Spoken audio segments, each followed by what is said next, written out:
seeing, and it's in the finals right now. And for you control players out there who are wondering what a blue-red deck should look like moving forward, this might be it.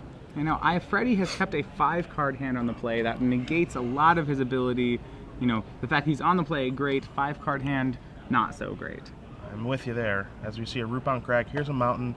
Let's see what the follow-up's going to be. It's just a Rakdos Cackler who's going to pass the turn back. So if you're Yeoh, you got to be thrilled with how this is starting off. The rest of his hand is Firefist Striker, Boros Reckoner, Hell Rider. And it looks like a second Hell Rider drawn. All right, so Firefist Striker going to come to town. That's, I mean, again, you see the difference between this and a Lightning Mauler. Whereas, you know, if this was a Lightning Mauler, again, it wouldn't be great, but at least it would put some pressure on Yeoh, because now Yeoh is allowed to just cast a Think Twice and just start to build the velocity of his deck, start to get to see a lot of cards, make sure he hits his land drops, he's not underneath a significant amount of pressure, and you see him bring a Mizium Mortars to the front of his hand, and he just is going to pass the turn back. Also has Turn Burn over there as well. So we see Iafrate, he's going to draw a Searing Spear for the turn. Here come the idiots in Rakdos Cackler and Firefist Striker. And Yeoh is just going to use his life total as a resource here. He said, I'm going to go down to 14. I'm probably going to cast a Think Twice here. Yep, draw a card. Going to untap, going to draw. He draws his 4th land. And we'll see if maybe he has a Supreme Verdict looming. You see him moving a bunch of removal spells to the front of his hand, a couple copies of Azorius Charm, because that's what his deck is full of, is just removal spells. Right. And here's, these Azorius Charms are just going to be the backbreaker. Drew does not have a 3rd land, and Ken could charm both his creatures, which kind of guarantee that he really doesn't ever draw another land. So you're seeing a Azorius Charm and then a burn from the turn and burn. He's going to take care of the Rakdos Cackler. Iafrate's just going to follow up with another Rakdos Cackler and pass the turn back. Yeoh with a Sulphur Falls is his 5th land. Yeah, he doesn't actually have that Sphinx's Revelation yet, but what he does have is Jace Architect of Thought, which is pretty safe. He knows it's safe to tap out for this turn because he knows Drew's not going to draw another land. You know, it's just a Rakdos Cackler in play. So he's going to move Jace up to 5, -1, -0 for the attack step, so long as he does remember to trigger it. And so we'll see where Rakdos Cackler is going to go, if it's going to go towards Yeoh, if it's going to go towards Jace. It just goes to the dome. Yeah.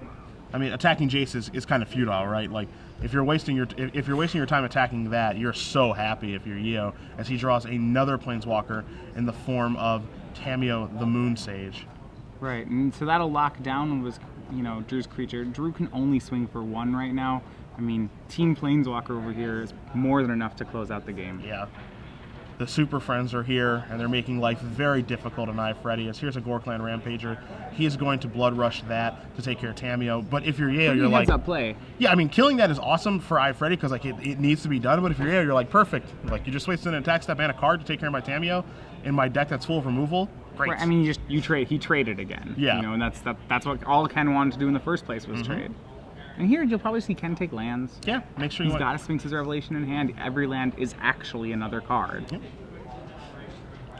So now he's going to play an island. You see his hand with Hollow Fountain. You're going to see Supreme Verdict clear up the Firefist Striker and the Rakdos Cackler.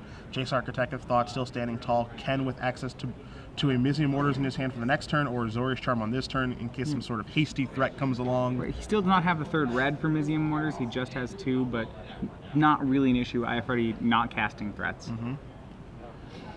So we're going to see Jace move up to 5. Searing Spear is going to push it down to 2.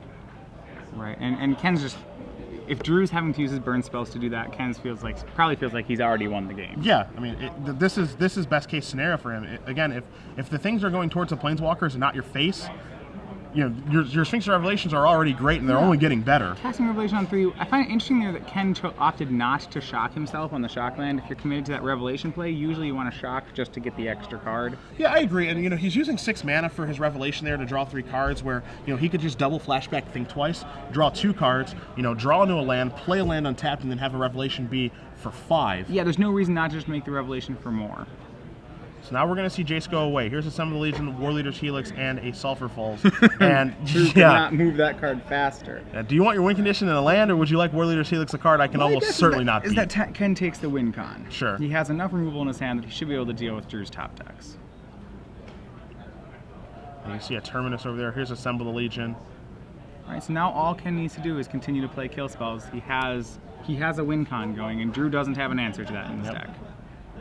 Again, discard to Sacred Foundation for the turn. Here comes Boros Reckoner. Azorius Charm is going to put that back on top of the deck. Iafrate's going to follow up with a Burning Tree. No, he's not. Right, because the problem is, I think you're saying he could Burning Tree Emissary into Reckoner, but because Emissary makes a green mana, it's not actually possible. Yes. So Yeoh's going to draw a card. He draws a Searing Spear. It's like every draw for his turn is either a land that's going to go towards Sphinx Revelation or removal spell, which makes it so that Iafrate can't win. To be fair, he did not draw another Revelation off the first Revelation. Not that it's entirely necessary right now, but... And so now we are going to assemble the Legion. He's going to block. All right.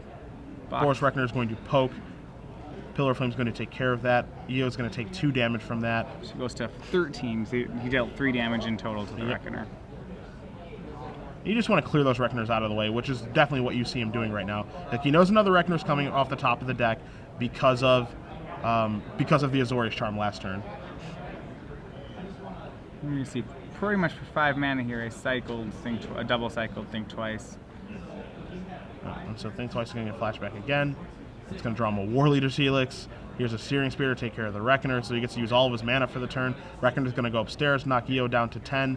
But again, he's just using his life total as a resource, and he has so many ways to gain life back in his deck between Sphinx's Revelation and War Leader's Helix that taking those 3 points of damage are basically irrelevant. And now he's drawing Dissipate, just another way to 1-for-1 trade. Yeah. I mean, he really just needs to, 1-for-1 trade for about 3 more turns, and that should be good enough. Yeah. So here's a Burning Tree Emissary. Here's a Hell Rider. Yeoh's going to dissipate that. I mean, he can dissipate it. He can War Leader's Helix it. He can do a bevy of things to that Hell Rider. So Drew Iafrate is going to concede game number 1. Ken Yeoh does win game 1 with Blue-White Red control in what is looking to be a very good matchup for him. Yeah, I mean, what a storyline tournament for Ken. Winning in 3. Having won 4 win-ins in a row. We'll bring you back to booth. So this is our final trivia question of the weekend. Yep. So same rules as before, but we're going to double the prize. Yes, it's going to be 12 months of premium rules again for those of you who are just joining us. So I want to talk a little about Ken Yeoh's deck. We've seen it on camera for a fair number of rounds recently. Yep. And what I'm excited about is we have a blue-white-red control deck. Possibly we have a new Sphinx's Revelation deck in the format. Feels like we do. And it's thanks to a couple of the new cards in the format. Obviously, we saw War Leader's Helix that game, which stands to be a really great tool against aggro. But the card I want to look at is, I'm asking you for the name of a card. It is probably the control deck's best answer to a Thragtusk. I'm looking for a Fuse card that is really a Fuse card that's now being played in Ken Yeoh's blue-white-red deck that's helping him answer Thragtusks and other problematic creatures. If you know the answer to that, hashtag your answer on Twitter, hashtag SCG Premium. Again, this is going to be for 12 months of premium. We will give away the winner after this match is over. This is our final match of this particular tournament. We are going to crown a champion. We will draw from one of the people who do get it correct. So again, it's about accuracy, not speed. But to win, you have to have, as you see on the bottom of the screen, the hashtag SCG Premium. That's correct.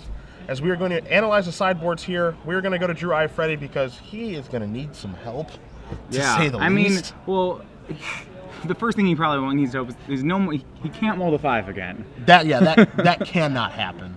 So, I mean, you take a look here. There's 3 copies of Museum Wars, 3 Volcanic Strings, 2 Electrickeries, 4 Skullcrack, 3 Mark of Weakness. All right, we found a 4 of winner and about nothing else there. Yeah, I mean, 4 Skullcrack is a card that can come in, of course, for Pillar of Flame. I think that's an easy transition. The big problem here, Matthias, is that when you look at his sideboard for Drew, none of these cards stick out to you as cards that go, hey, I'm here to be blue-white-red, because blue-white-red wasn't a major player coming into this tournament. Right, Skullcrack typically sees play for the Thragtusk decks. You probably Skullcrack just because it's more damage, and there are some worlds where you might hit a Sphinx's Revelation off it, and you'd be pretty excited if you did. Not that it's all that likely. Yeah. So I mean, that's the only card I see coming in. I see a pretty easy swap for Skullcrack for Pillar of Flame, and that's really about it. I mean, maybe Drew tries to get a little bit lucky with Volcanic Strength. I mean, playing auras against Ken's deck just seems like such a liability. It's not like Ken's blocking anyway. Yeah, I mean, I'm not disagreeing with you. It is definitely a liability, especially when you know that there are 3 Azorius Charms, a heavy number of Supreme Verdicts, and even additional copies of Terminus coming in. It's not ideal. Do you feel like War Leader's Helix has made Skullcrack a more acceptable sideboard in the matchup? I mean, sort of. Like how much is your Skullcrack accomplishing on War Leader's Helix? Because War Leader's Helix is still killing something. So I mean, the thought is that it's just a 4-mana removal spell. But it being a 4-mana removal spell isn't really that bad. No, it certainly isn't that bad. It does save a 4 life gain. I'm not sure that pushes it to the point where I like drawing the card yet. Yeah. I'm kind of with you there as well. As Yeoh, we took a look at his sideboard earlier, but I mean, he's just boarding in even more removal and probably boarding out his counter magic. Right. Card Let's Dissipate, not a particularly strong card here. We probably will just see, you know, he has two. Yeah, he can board up to 4 pillars. He probably will have all 4 of them, as well as I don't know if he wants to go all the way up on Terminus. The card's a little expensive. Yeah, but the blowout factor. Yeah. The blowout factor is huge because, I mean, the thing about Terminus, yeah, it's kind of like a variance-ridden card, but when Terminus is good, it's like completely insane. As you see, Iafrate taking at least 1 mulligan down here to 6. And, you know, Terminus is the kind of card that just turns the game around. It almost ends the game. Like, if he has like an early Terminus for like a Burning Emissary plus Foothold right. turn. Drew puts 3 creatures on the board and Ken just flips the Terminus on. Yeah, it's just over. It's just over. Yeah. There's just like no coming back. And that's the power of Terminus. Like, you know, and even as a 6 mana like removal spell or like a 6 mana 2-for-1, it's not even that bad then. Right. Well, as long as you have enough removal earlier to survive until 6 mana, then you can make the card into another 1-for-1 or maybe 2-for-1, which is really what your deck's just trying to do, is that every turn. Yeah. So if you guys are just joining us, Cedric Phillips and Matthias Sun here in the booth at Star City Games Open Series. We've made our way to Dallas, Fort Worth, Texas. If you guys do want to join us on Twitter at SCG Live, hashtag SCGDAL, we appreciate you guys joining us early this morning, or if you are in London, we appreciate you joining us this afternoon. All right, so Iafrate gets to keep on 6. Lucky him. Yeah. As he has a turn 1 Rakdos Cackler. And so now here is a Sacred Foundry untapped, there's a Pillar of Flame, and it's just going to be 1-for-1 city here for Yeoh. I mean, because of the mulligan and the fact he's in the draw, Yeoh's already up 2 cards. If he can just continue to 1-for-1, that should be enough. So here's a Burning Emissary into a Strongkirk Into Noble. a Strongkirk Noble, not into a Searing Yeah, he shows Spear. him a Searing Spear. He says, let me take that back, please. It's going to be tough for me to win anyway. And it's like a double pillar hand for Ken Yeoh. So he's going to take care of Strongkirk Noble. Burning Emissary still left on the battlefield. As Iafrate is going to attack for 2. He's going to follow that up with, I think he has a Firefish Striker hanging out over here. He does. So just another creature. More creatures, and Drew does not have the luxury of playing around a Supreme Verdict here. He just has to hope his opponent doesn't have one. Yeah. And so Yeoh's just going to play Glacial Fortress, pass the turn back. Here's an attack for 4 from Iafrate. Yeoh's going to move down to 12. He's going to cast a Think Twice, draw a card. All right, so here's a window here for Drew. Ken didn't have a kill spell that turn. Drew's got to hope that there's no Verdict looming, but there is. Yeah, the Verdict is in. Those creatures are going to die. So Yeoh is going to clear that up. We see Iafrate. Is it time for that Searing Spear? Can't think of another time where it'll be good. Yeah. Let's push him down to 9, Lava Spike style. You just have to keep moving along, try to trudge through this and hope that Yeoh doesn't have very much. So there's a Firefish Striker, fast to turn back. 5th land, now we're going to see an issue for Drew. Well, he's gonna opt to turn burn here instead of making a Tamiyo. I think that 2 life off the Shockland was just more than he wanted to pay. Sure. When he's at 9 life, he just wants to use his life total as a resource, I think. You know, he doesn't see a need to take the damage, and now here's Tamiyo. Now he can lock down a land. That's huge. As we saw Drew not hitting his 3rd land, there were cards like Boros Reckoner that he's waiting to play, and it's going to make that very hard to cast now. So Skullcrack, in response to the Tamiyo tapping a land, gonna get 3 damage across. Here's another Skullcrack. Okay, so he's just taking care of the Tamiyo and passing the turn back. But again, if that's what you're doing with your Skullcracks, you are so happy if you're Ken Yeoh. Drew, now how do you feel about Drew also had the option of putting both those Skullcracks at the dome, putting Ken down to 3. I almost like that better. It's close. Yeah, I mean, I almost like that a little bit better, but I think the thing that I like most of all is that there's an Aetherling on the table. Yeah. Versus a Boros Reckoner, and I mean, Boros Reckoner wins a lot of fights. but you know, Aetherling doesn't actually die. Yeah, it doesn't win this fight. And so now here comes Aetherling, gonna be unblockable plus a little bit of pump. For 6. And I like that he's doing it for 6 because it's a 3-turn clock, and even if you pump it to 8, it's still a 3-turn clock. I like that Ken recognizes this and doesn't feel the need to go all the way to 8. And so he's just gonna, you saw him phase it out, and now he's gonna block the Aetherling. He's gonna phase it out again. Here's a Burning Emissary, yeah. And he's phased it out before damage, so the Reckoner actually doesn't do anything. Yeah, I mean, there are some uphill climbs in life, and then there's facing an Aetherling. And I know people like to make the joke of I used to walk up the street, like up hills both ways. That's what it feels like when you're playing against an Aetherling. It's just so hard to beat. Swings Aetherling for 6, and he blinks it back in. Iafrate has no cards in his hand. He's going to come across yet again. Aetherling's going to get in front of Boros Reckoner. He's going to blink it out. Here's a Strongkirk Noble. All right, that should be it. 6. Yeah, Ken knows it. Yep. Untaps, swings in for 6. Aetherling gets the job done, and Ken Yeoh completes the comeback, defeats Drew Iafrate quickly in under 15 minutes, 2 games to 0. to be our Star City That was- Dallas wow. standard champion. That was under 15 minutes. That's Yeah. insane. That is insanity. That was under 15 minutes. That's how when you get a lot of red green in your in your top 8, that's you get to have that. That's absolutely crazy. Congratulations to Ken Yeoh. We're going to have a winner's interview with him in just a moment here, but wow. I mean, if you want to look at a tournament, if we want to analyze this top 8, I mean, we had 2 red green aggro decks. We had the Aristocrats. We had a Naya aggro deck. 2 copies of Junk Reanimator, a green white aggro deck from Jose Cervantes, who was our #1 seed, and then we had Ken Yeoh with blue, white, red. I mean, a very diverse top 8. Yeah.